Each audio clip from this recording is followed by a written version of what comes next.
Fallon had to resign because of allegations of sexual impropriety. We've seen Priti Patel resign. On each occasion, Theresa May has chosen a simple one-for-one in-out swap. Is it not time for a much bigger, more thoroughgoing cabinet reshuffle to put some new energy, some new blood into this government, which frankly to many people looks like it is flailing?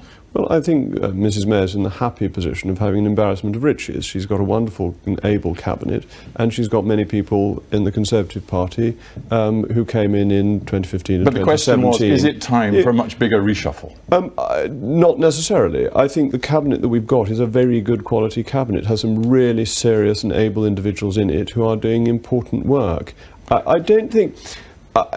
As it happens, I think that a big reshuffle is very often a greater sign of weakness than in strength. And I know you don't like me going back over history, but Harold Macmillan's Night of the Long Knives was an indication that it was the beginning of the end. It was a sign that he was losing control. Greater love hath no man than he lay down his friends for his political life, I think was Jeremy Thorpe's comment on the Night of the Long Knives under Macmillan. And I think a big reshuffle can look as if you've lost confidence in your earlier judgment, and I think there's much ability in the cabinet. Do you ever pause to think how the British government currently looks when viewed, for example, from Europe? Because this is the issue of the age, if you like, is the Brexit negotiation. So it rather matters how perceptions are right now of the British government in Europe, across the European capitals. What do you think they're like?